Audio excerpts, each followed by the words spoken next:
One more time. Woo! Hey, beautiful souls. Much love. Namaste. So I'm just quickly showing you guys how to disengage the low oil sensor. First, you want to cut. There's a yellow line that runs here that goes into the low oil sensor. It will be plugged in with your on-off power cord, your on-off switch. And then there will be another yellow cord coming up to that funky box that sits right here. Cut that, take the box off, unplug it, rip that out. Then you take your side cover off, which I've already done. Okay. Then you pull your cam out. This cam, I'll show you how to put it back in after, but the cam was right in there.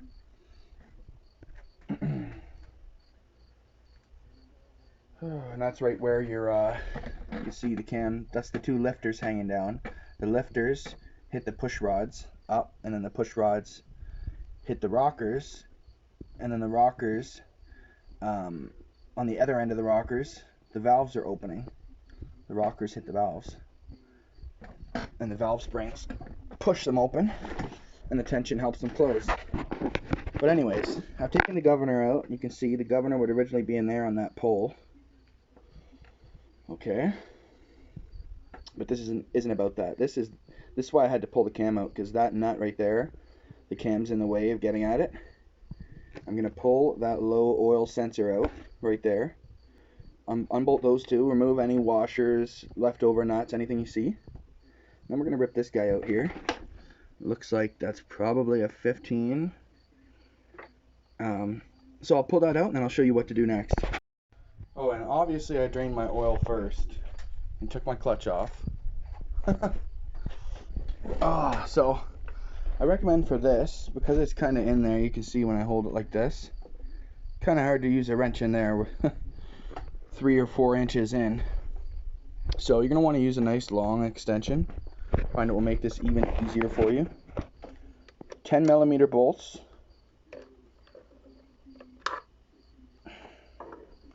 I already have these cracked. You'll have to crack them at first, so hold the block down on the top and crack them.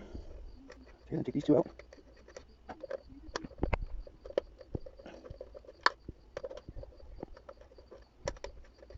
Okay, get your fingers dirty a little bit here.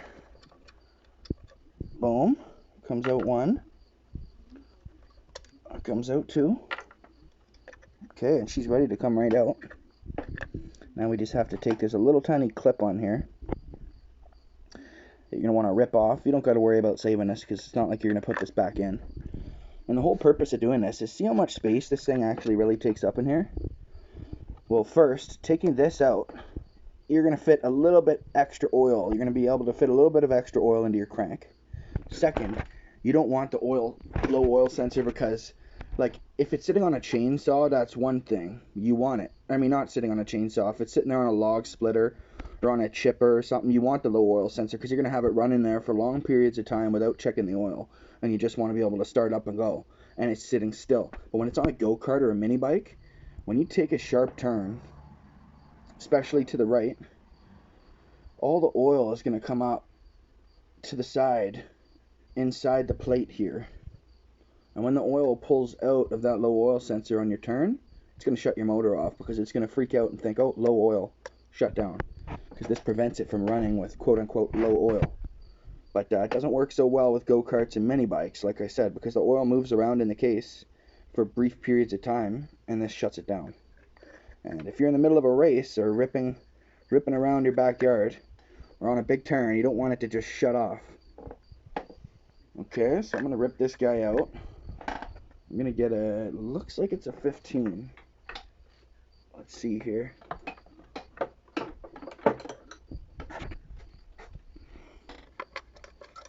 Is it?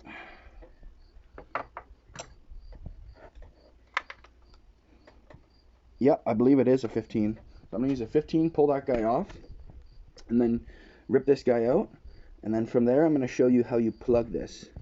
Just like when you pull your governor out, and it's got a little pole that hangs down here.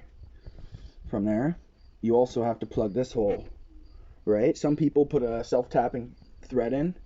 What I did was I took this pole, cut off the bottom of it. I took this out, cut it in half where it hangs down into the motor, and then I welded around, like not on the block. I had this out and welded around the little piece of steel and kind of made a stopper so it can't drop in there. And then I put a bearing on top, or not a bearing, then a washer on top, and then a zip tie, then another washer, and then so I could put this throttle arm back on here and be able to still use it as my throttle arm. But you need to do something you can do it any other way you want, but I built up the welding around this so this can't fall in, because the motor will vibrate like crazy when you're running it, and this will end up falling in and causing catastrophic damage. So you either put a self-tapping bolt in the top, or jimmy rig it like I did and just use this as a post.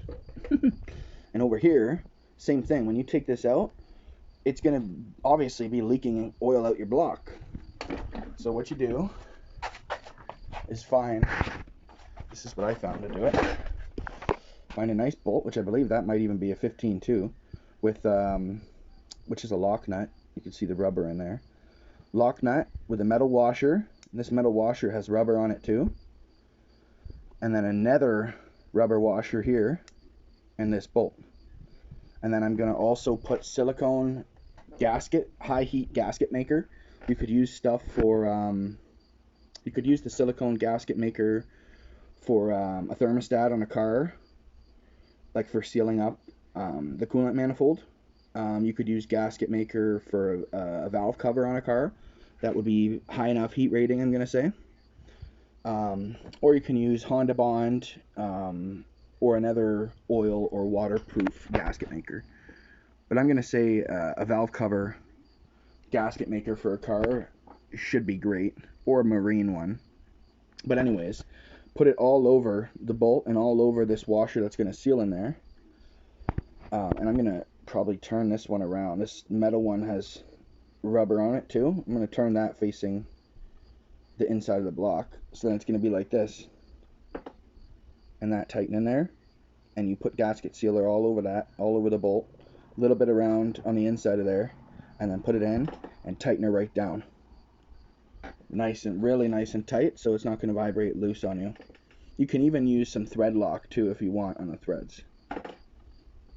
Okay, so I'm going to get this out, and then I'm going to rip this out with the 15, and then we'll put this guy in. Okay, so that nut is off. And it just came right off. Must have already been loose. If that one fits on this bolt, I might even just use that nut, because it also looks like it's a lock nut, just a different style one there with the grooves on it. So we'll see if it fits on there. Another tip, when you are... Sorry, I'm just turning my flash on here. When you're popping this through, it was a little bit of a bugger and didn't want to come out there, because it's kind of a bolt. It's a bolt sitting up in there, right? So I gave it a little bit of a tap, and it came through. And now you're going to have to turn your crank to get this rocker arm and get this lobe out of the way. If you have it the other way around with the lobe over here, you're not even going to be able to push it out that far. And I can just barely get it out here. See how she's in there pretty darn tight. I might even need to turn it just a little bit more, because it looks like it's sitting on the edge of that lobe there. So you just have to turn your pull start over a little bit and get her turned to where she'll slide out. So I think I need to turn her a little bit more. Move it a little bit more and pull again. Oh, almost got her out. There we go. Boom. So you just have to spin this around until you get that perfect amount of distance that this puppy can come out, because it's fairly long. Okay, and that's the sensor, and I'm pretty sure the clip, I didn't even have to pull the clip with pliers. It just fell off when I ripped this out. I took those two bolts out. Make sure there's no Make sure there's no washers on there. Surprise you later. I took those bolts out and just ripped it out. Oh, there's the spring. So that stupid little clip spring is still on there, should stay on there. But keep an eye out, like if you do what I did and you just rip it out of there, keep an eye that that spring doesn't fall down in here too. Okay, so now it's completely out. So you can see there's a little bit more room in there. It's not going to be a whole lot of a difference, but it will be that much extra oil. That much little bit of room for extra oil in your crank. Which if you're racing and really beating on her, you're going to want the extra oil. So then just inspect it and make sure. Gotta get that sludge out of there. That seafoam really did its job. See the black? Seafoam took that out. She's clean. Spanking clean. And I had the plug off too. And usually the top of these pistons get pretty dirty. But I've been running the high test gas. And I put a little drop of the Lucas injector cleaner. Fuel system cleaner for cars. Put a little drop of that in the gas. And the top of that piston is brand new, clean and shiny. Okay, so anyways, don't get distracted here. Now it's time for the gasket maker. And to plug that hole, first things first, I have to make sure this bolt is going to fit through that hole. So I'll do that here, and then we're going to install this. Woo! Okay, so I got her in. Had to wrestle with her a bit. Woo! Oh, I gotta wipe all that excess off before it hardens in there. But you can see I got it in there. And I sandwiched it with the silicone maker. I put some over the hole, put some on the bolt, put some on the first rubber washer, then put some on the second one, then put some on the end of the bolt after I tightened it in. Just to make sure no oil works its way through there. And I put some around this guy too, and you can see how it's coming out the end because I had so much on the bolt. But that's okay. Never hurts to have too much in this case. You don't want it to leak. So I cranked it down really tight. Now I'm going to wipe all this excess off. And if you're having trouble getting it off, then just spray some, like, let this dry. Let the silicone dry here. But if you still can't get some of this off, get some carb cleaner. Spray that and wipe it off. Stick a rag in there around your fingers. And wipe it off with the rag around your fingers with the carb cleaner. Okay, and then after it's in, you want to rotate your motor with the pull start again. And just make sure that it clears. Which it should be pretty easy. Like, it should clear most of the time because they had it designed to have this thing sticking out with the tube coming down right to the low oil sensor. So in most cases, like, this is pretty big. If you're gonna put big washers on, this is probably the furthest, or a big bolt head in there. This is the biggest I would have it go before you're pushing it to where when it rotates it might not clear. So make sure whatever you're putting through is going to clear, but it should be pretty good, like I said, because they designed it to have clearance there for the low oil sensor.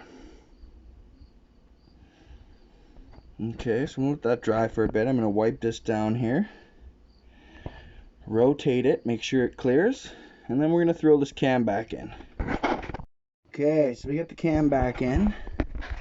And I forgot to mention, when you're spinning this around with the cam out, the lifters are going to want to drop down. And make sure, if you're spinning it around so much that this lobe comes over here, make sure your lifters aren't dropped down. And you're spinning it around, it will stop spinning. Don't pull it anymore. And look over here and you'll see your lobe is caught on your lifters down there. And if you keep pulling it and force it to turn, when that lobe is wedging on the lifters here, you're going to end up fucking bending them. So I forgot to mention that. You got to keep an eye on it. I just stuck my fingers in there and lifted the lifters up, and then spinned it here a bit more, then lifted them up, then spin it here, then lifted them up. Made sure they didn't get caught on that lobe until it came back around to line the dots up and put the cam back in. And when you put the cam back in, just for good practice, just to be extra safe, I put a little bit of oil on the end, like on this where it goes in back in the block. I put a little bit on there. I put a little bit of oil on the lobes of the cam, a little bit of oil in between the lobes, just so you're not completely dry in here, because you have the oil drained out, right? You probably don't need to do it, but I do it just for good measure. And then when you're sticking the cam in, kind of bring it in kind of to the left and under those lifters, and lift up the lift, like instead of trying to hold them up with your finger and shove the cam in, just kind of put the cam in to the left a little bit and pick up the lifters with the cam, and they'll sit on the lobe, and then pop it in where it's got to go. And the lifters will be perfectly seated on the lobes of the cam. And then just make sure your lines here, dots here, are lined up, which that should be good. I'm going to rotate it and make sure I'm not off one tooth of timing, but it should be good there. And then, like I said, I cleaned up this extra silicone because it was a battle shoving it in there with the crank still in there, getting that bolt in. I had to have this rotated with the lobes way over here so I could get in there enough to get the bolt in. But she's in, and I wiped the access free, and then you should rotate it and make sure it clears. And remember I said you probably don't want to make it any bigger than this? Well, wasn't I right? Look how close that is. And then you want to rotate it a few times and see if any of your silicone comes off. If any of your silicone comes off on that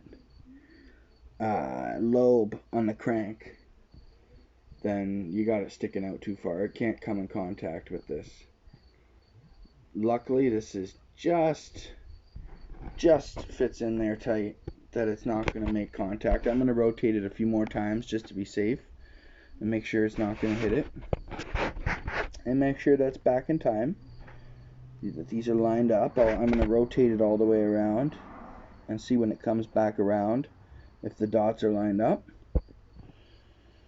And then put my gasket back on, put my side cover back on gently. You want to push it on. I also, for good measure, I take some oil on my finger and oil up here just to protect your bearing and your seal.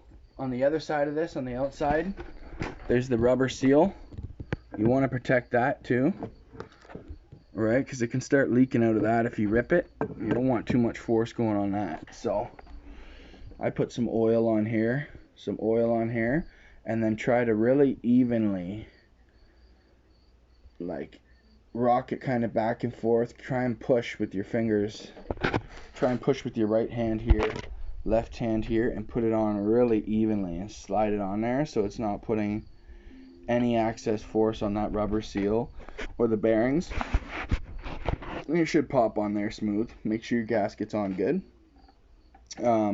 Depending on what gasket you have, you might need to, if it's a crushable gasket, then you'll probably have to get another gasket to go on it. Or you can do what some people do. Some people put the crushable back on and then they put gasket maker around it too and put that on. But my gasket seems to be good. It doesn't seem like a crushable gasket, and I've been really delicate, really careful with it, and I keep it clean and make sure there's not a whole bunch of sand building up on it. I try not to bend it, etc. This gasket, I don't believe, is crushable, and honestly, it has not leaked oil yet. And I've taken my side cover off now probably 6-7 times at least, and I put a little bit of, I make sure it's clean, like I set it on the motor there, then I give it a gentle wipe with the rag, And then I put a little bit, just with my finger, I put some oil on the gasket too. And then put your bolts in, side cover bolts in, and do them up evenly to 17 foot-pounds of torque with a torque wrench. So put them in finger tight, then get your torque wrench and go to click, then go over here, to click, up here, to click, up here, to click, here, to click, click, right? 17 pounds, and try and do it up the most evenly you can too, so you don't put uneven pressure on your gasket. And honestly, this motor doesn't leak oil out the side, out the face. So I don't know what guys are talking about when they say you got to replace the gasket every time. I'm assuming some of them come with crushables, some of them don't. It's the same thing with on the valve cover. I've taken this thing off, probably, and it still has lots of compression and it doesn't leak oil. So it's not like it's not sealing properly anymore. I've taken this off probably 10 times, and I have an extra Predator motor over there, and I've taken that one off, and sometimes they do have different gaskets, because that motor over there has like a really thin, shitty gasket that seems like it will have to be replaced soon, when this one had like a leather gasket in there, and it's thick. And I've resealed it many times. I just make sure, like, I look at the imprints on the leather and make sure it sits on and goes on exactly how it was before. And again, I put a little bit of oil on it and make sure it's clean and no rocks or sand, pebbles, underneath it, gunk. Make sure it's clean bonding surface, and I've never had a problem. So take care of the gaskets. You should be fine. If you reuse the gasket and it's leaking oil out the bottom, or you're running it and it's pumping and it's leaking oil out the top or anywhere, or it seems like it's losing compression, then take it off and put some gasket sealer with the gasket and put it back on, or order a new one. Alright, I might go in there again and tighten that up just to make sure. Like, I already have it pretty tight, but just to be safe, I'm going to snug it even just a little bit more tight. Make sure she doesn't vibrate loose. And with how much gasket maker I put in there, that should be sealed. Okay, then you put your side cover back on with the gasket, yada yada yada. Tighten it up, 17 foot-pounds of torque on each, evenly. And then fill her up with oil. And you're done. And you got a little bit extra room for more oil in there. Anyways, thanks for watching. Much love. Be nice to each other. Be good to each other. Spread love and positivity. Deep breaths. Stay strong. Don't let all the bullshit of the day-to-day get to you. I know it's hard to not let it, but just try and stay optimistic and positive, even in the worst situations. Try to still be optimistic and positive, and you'll notice how much of a difference it makes.